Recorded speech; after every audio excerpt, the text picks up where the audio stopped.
Hello guys, welcome to our channel. నేను మీ తేజ. అసలు అల్లు అర్జున్కి రేవంత్ రెడ్డి గారికి మధ్య ఏమైనా విభేదాలు ఉన్నాయా? ఇంతకుముందు వాళ్ళిద్దరి మధ్య ఏమైనా గొడవలు జరిగాయా? ఎందుకంటే రీసెంట్గా అల్లు అర్జున్ గారి ఇంటిపైన దాడి చేసిన వ్యక్తులు గతంలో రేవంత్ రెడ్డి గారితో కలిసి దిగిన ఫోటోలు కొన్ని సోషల్ మీడియాలో బాగా చక్కర్లు కొడుతున్నాయి. అంటే వాళ్ళు జేఏసీ ఓయూ సంబంధించిన వాళ్ళు చెప్తున్నారు. బట్ వాళ్ళు ఎవరు అనేది ఇప్పటివరకు కూడా తెలియదు. ప్రస్తుతం వాళ్ళు బెయిల్ మీద అయితే బయట ఉన్నారు. సో ఇదే విషయాన్ని మనతో పాటు డిస్కస్ చేయడానికి సీనియర్ జర్నలిస్ట్ భరద్వాజ్ గారు ఉన్నారు. ఒకసారి ఆయనతో మాట్లాడదాం. నమస్తే సార్. నమస్తే. సో అంటే వీళ్ళిద్దరి మధ్య ఏమైనా విభేదాలు ఉన్నాయా? గొడవలు ఏమైనా ఉన్నాయా గతంలో? ఏంటి అసలు? అంటే ఒకటి ప్రపంచం మాట్లాడుకుంటుంది ఏంటంటే అతను ప్రీ రిలీజ్ ఈవెంట్లో రేవంత్ రెడ్డి గారి పేరు మర్చిపోయాడు. మర్చిపోయి తడబాటుకు గురయ్యాడు. ఈ తడబాటుకు గురవటం అనేది సీఎం గారిని హర్ట్ చేసింది అనేది ఒక అభిప్రాయం. రెండోది ఇంకొక అభిప్రాయం ఏంటంటే ఈ తడబాటు అనేది కేవలం రేవంత్ రెడ్డి గారితో ఆగలేదు. ఆయన ఏపీకి చెందినటువంటి సినిమాటోగ్రఫీ మినిస్టర్ గారి పేరు కూడా ప్రాపర్గా చెప్పాల. కందుల దుర్గేష్ పేరు ఆయనకి గుర్తు రాలేదు. వెంటనే కన్ఫ్యూజ్ అయ్యాడు. ఎవరో అందించారు పక్క నుంచి. అంటే రేట్లు పెంచడానికి ఎవరైతే అనుమతి ఇచ్చారో కనీసం వాళ్ళ పేర్లు చెప్పడానికి మొహమాట పడితే ఎలాగా? తెలుసుకోవాలి కదా. అన్ప్రిపేర్డ్గా వచ్చాడు ఆ రోజు. చాలా తప్పులు మాట్లాడాడు. ఇంకొకటి ఏమన్నాడంటే మేజర్ బ్లండర్ ఏంటంటే ఆ రోజు అతని ఉపన్యాసంలో టికెట్ రేట్లు పెంచుకోవడానికి ఇలా ప్రీమియర్స్ వేసుకోవడానికి అనుమతి ఇచ్చినటువంటి ప్రభుత్వాలకి అభినందనలు అన్నాడు. నువ్వు చెప్పాల్సింది థ్యాంక్స్ కదా, కృతజ్ఞతలు చెప్పాలి. కృతజ్ఞతలు చెప్పకుండా కంగ్రాట్స్ చెప్తే ఎలా కుదురుతుంది? అల్లు అర్జున్ గందరగోళంగా మాట్లాడాడు ఆ రోజు. డబుల్ మైండెడ్తో ఉన్నాడు చెప్పాలనుకుంటా. డబుల్ మైండ్తో ఉన్నాడా ఇంకోట అనేది కాదు, కానీ ఆయన కొంచెం కన్ఫ్యూజన్తో ఉన్నాడు. ఆ కన్ఫ్యూజన్ కనిపించింది ఆయన మాటలు ఆయన ధోరణిలోనే. అయితే ఇక్కడ ఇంకొక విషయం సర్క్యులేట్ అవుతోంది. అంటే ఈ పేరు చెప్పకపోవడం అనేది మాత్రమే కాదు, రేవంత్ రెడ్డి గతంలో ఎమ్మెల్యేగా ఉండగా, ఇది దాదాపు ఒక 10-15 ఏళ్ల క్రితం గొడవ. అప్పటికి ఇంకా రాష్ట్ర విభజన కూడా జరగలేదు.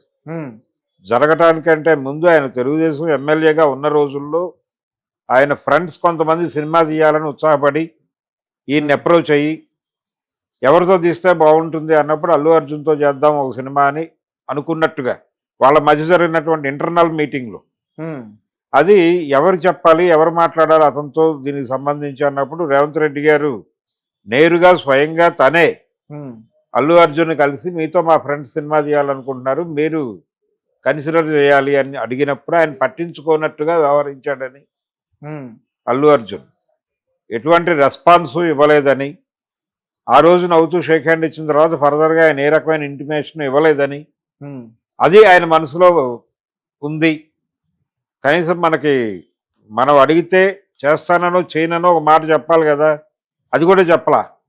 అది కూడా చెప్పకుండా అవాయిడ్ చేశాడు టోటల్గా. ఈ అవాయిడ్ చేయటం అనేది చాలా క్రూయల్ వ్యవహారం కింద ఆయన రిసీవ్ చేసుకున్నారని, అది మనసులో ఉండి ఇప్పుడు అవకాశం దొరికింది కాబట్టి ఎందుకు వదలాలి అనే ఉద్దేశంతో ఈ రేవతి గారి ఇన్సిడెంట్ మీద బేస్ చేసుకుని రకరకాలుగా ఇరికించే ప్రయత్నం చేస్తున్నారు. ప్రధానంగా ఒక మహిళ మృతి అనగానే వచ్చేటువంటి సెంటిమెంటల్ ఒపీనియన్ని కూడా ఆయన బిల్డ్ చేసి అల్లు అర్జున్కు వ్యతిరేకంగా వాడే ప్రయత్నం చేస్తున్నారు.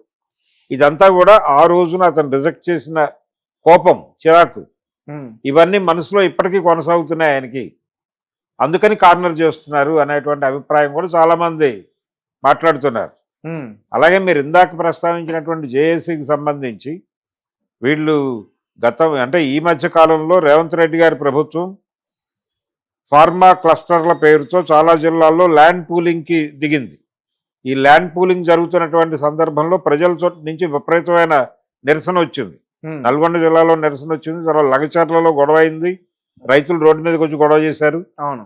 ఈ ఇన్సిడెంట్లు అప్పుడు ఎప్పుడు స్పందించని జాక్కు అల్లు అర్జున్ ఇంటి మీద దాడి చేయటం ఏమిటి, ఈయన్ని ప్రొటెక్ట్ చేస్తూ అనేది ఒక అభిప్రాయం. అయితే ఈ జరుగుతున్నటువంటి వ్యవహారం అల్లు అర్జున్కి సంబంధించిన వ్యవహారంలో అల్లు అర్జున్ తన ప్రకటనల ద్వారా ప్రభుత్వానికి సంబంధించిన విభాగాల మీద అనుమానం రేకెత్తించే పద్ధతిలో మాట్లాడుతున్నాడు ఆయన రిపీటెడ్గా. అందువలన వీళ్ళు కాన్షియస్గా ఉన్నారు. రెండోది, ఎప్పుడైతే ఆయన ప్రభుత్వం మీద వ్యతిరేకంగా మాట్లాడటం మొదలుపెట్టాడో, వ్యతిరేకమైన లీడ్స్ ఇచ్చే ప్రయత్నం చేశాడో, ఆటోమేటిక్గా కాంగ్రెస్ పార్టీ మీద వ్యతిరేక అభిప్రాయం ఉన్నటువంటి రాజకీయ నాయకులు, అలాగే రేవంత్ రెడ్డి మీద పర్సనల్గా వ్యతిరేకత ఉన్నటువంటి రాజకీయ నాయకులు అందరూ కూడా ఇతనికి మద్దతుగా నిలబడిపోయారు. ఇతనికి తెలియకుండానే ఇతని వెనకాల ఒక ఐక్య సంఘటన ఏర్పడిపోయింది. భారతీయ జనతా పార్టీ వాళ్ళు కాంగ్రెస్ పార్టీతో గొడవ, రేవంత్ రెడ్డితో కాదు. కాంగ్రెస్ పార్టీని అన్పాపులర్ చేయడానికి ఈ ఇన్సిడెంట్ ఉపయోగపడుతుందని బండి సంజయ్ గారు కాంగ్రెస్ మీద దాడి చేస్తున్నాడు, రేవంత్ రెడ్డి ప్రస్తావన లేకుండా. అదర్ సైడ్ తెలుగుదేశం వాళ్ళు కూడా మాట్లాడారు, తొందరగా దీని మీద ఏదో ఒక సాల్వ్ చేసే ధోరణిలో వ్యవహరిస్తే బాగుంటుంది అన్న టోన్లో. అది కొంత పర్లేదు. ఈ క్రమంలో చాలామంది రకరకాల అభిప్రాయాలు పంపు చేసేస్తున్నారు. ఇలా ఒక గందరగోళమైనటువంటి వాతావరణం అయితే క్రియేట్ అయిపోయి ఉంది ఈ కేసుకు సంబంధించి. ఈ గందరగోళం మధ్య వీళ్ళ మధ్య ఉన్న పాత పగలు ఉన్నాయా, కేవలం ఇది ఒకటే అంటే ఆ సినిమా గొడవ తప్ప ఇంకోటి లేదు. మధ్యలో అల్లు అర్జున్ గారి మామగారి పాత్ర ఏంటంటే ఆయన కూడా రేవంత్ రెడ్డి గారికి బంధువులే అంటూ కూడా ఒక వార్త వినిపించింది రీసెంట్. ఆయనే చెప్పుకున్నాడు కదా అసెంబ్లీ వేదికగా, అల్లు అర్జున్ గారు మామగారు మా పార్టీ వాడు మాత్రమే కాదు నాకు బంధువు కూడా అని చెప్పాడు. బంధుత్వాన్ని రివీల్ చేయలేదు కానీ బంధువు అనే మాట చెప్పాడు ఆయన. ఆయనే అడ్మిట్ చేసిన తర్వాత ఇంకేమిటి, వాస్తవమే అది. ఇప్పుడు ఆయన రకరకాల ప్రయత్నాలు చేస్తున్నాడు. నిన్న గాంధీ భవన్కి వెళ్ళారు, దీపా మున్షి గారిని కలిసే ప్రయత్నం చేశాడు మామగారు. ఆవిడ పర్మిషన్ ఇవ్వలేదు, ఆవిడ రిజెక్ట్ చేసింది. తర్వాత మాట్లాడదామంది, ఆ విషయాన్ని సీఎం పరిధిలో ఉందని చెప్పింది. తెల్లారి పొద్దున్నే సీఎం గారు కూడా అదే ప్రకటన చేశాడు. సో ఆయన ప్రయత్నం చేస్తూనే ఉన్నాడు. ఆయన ఇప్పుడు స్టేషన్ దగ్గరే ఉన్నాడు. ఈయన విచారణ సందర్భంగా అక్కడే ఉన్నాడు ఆయన. సో ఆయన ప్రయత్నాలు ఆయన చేస్తున్నాడు, ఆయన వ్యవహారాలు ఆయన చేస్తున్నాడు. వీళ్ళ గందరగోళంలో వీళ్ళు ఉన్నారు. ఇప్పటికైనా సరే వాళ్ళు ఓపెన్గా ఒక కన్ఫెసివ్ స్టేట్మెంట్ ఇవ్వగలిగితే పరిస్థితిలో కొంత మార్పు వచ్చే ఛాన్స్ ఉంది. సార్ ఆయన గతంలో బీఆర్ఎస్ లో నుండి కాంగ్రెస్ లోకి వచ్చిన వ్యక్తి లేకపోతే? అవును, బీఆర్ఎస్ నుంచి కాంగ్రెస్కి వచ్చిన వ్యక్తి కావచ్చు. అయినంత మాత్రాన ఇప్పుడు పార్టీ సభ్యుడు తన బంధువు అన్నప్పుడు హక్కును చేర్చుకోవాలి కదా.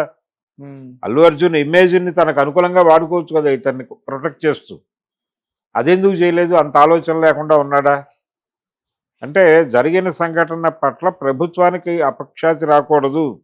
పోలీస్ డిపార్ట్మెంట్కి అంటే అల్లు అర్జున్ వాళ్ళు మాట్లాడిన పద్ధతిలో చూస్తే పోలీస్ డిపార్ట్మెంట్ని టార్గెట్ చేస్తున్నారు వాళ్ళు. పోలీస్ డిపార్ట్మెంట్ని టార్గెట్ చేయటాన్ని ప్రభుత్వం ఎలా అంగీకరిస్తుంది? అందుకని వీళ్ళు నిజాలు అనేటువంటి కొన్ని వీడియోలతో వీళ్ళు దాడి చేసే ప్రయత్నం చేస్తున్నారు. ఇది సీరియస్ దాడే, కాన్షియస్గానే చేస్తున్నారు. కొంచెం ఒళ్ళు దగ్గర పెట్టుకుని డిజైన్ చేస్తున్నారు. దాన్ని ఎదుర్కోవడానికి